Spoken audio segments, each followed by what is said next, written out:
বিভিন্ন নামযজ্ঞে, হরিবাসরে, কীর্তনে মন্দিরের আশেপাশে দেখা যায় সরঞ্জাম সাজিয়ে তিলক দেবার জন্য মানুষ ঘোরাঘুরি করে।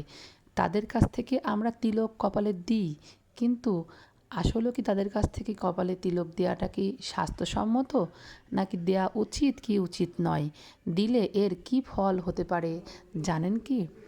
সেটার জন্য আজকে আমি এই ভিডিওটি তৈরি করেছি, মনোযোগ দিয়ে শ্রবণ করবেন। আমাদের শাস্ত্রে তিলক অর্থাৎ দীক্ষাকে বোঝানো হয়েছে। আর এই তিলক প্রথমে আমাদের গুরুদেব দিয়ে থাকেন নিজ হস্তে, তারপরে আমরা নিজেরাই স্বহস্তে তিলক প্রতিদিন কেটে থাকি। এটাই হলো নিয়ম। এবং তিলক দেবার জন্য কিছু পবিত্রতা আছে, সেগুলো মেনে চলতে হয়। অর্থাৎ আমি যেটা বলতে চাইছি যে তিলক যারা দেওয়ার জন্য হাতে নিয়ে বসে থাকে, রাস্তায় দাঁড়িয়ে থাকে, তারা কোনো পবিত্রতা মেনে নিয়ে, কোনো নিয়ম মেনে তিলক প্রদান করে না। এর কথাটা বলেছেন শ্রী বৃন্দাবনের শ্রী শ্রী রাধারমণ মন্দিরের পূজারী ইন্দ্রেশ উপাধ্যায়।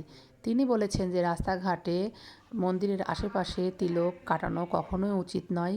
এর কারণ হিসেবে তিনি বলেছেন যে তিলক একটি পবিত্র জিনিস এবং আমাদের হিন্দু ধর্মের খুবই গুরুত্বপূর্ণ একটা প্রক্রিয়া, যা ভগবানকে বেশি আকর্ষণ করে। কিন্তু তার জন্য স্নান না করে অবশ্যই তিলক দেওয়া উচিত নয় এবং পবিত্রতার সঙ্গে তিলক দিতে হয়। তাই যেখানে সেখানে তিলক কাটাটা আমাদের জন্য ক্ষতিকর। এটা কোনো মন গড়া কথা নয়, এটা বৃন্দাবনের পূজারীর কথা।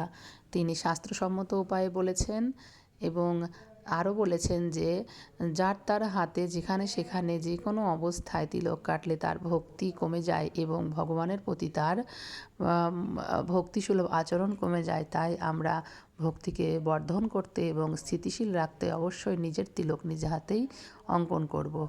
এবং এই বিষয়টি যদি ভালো লাগে তাহলে কমেন্টে এসে তোমাদের মতামত জানিয়ে দিও। রাধে রাধে।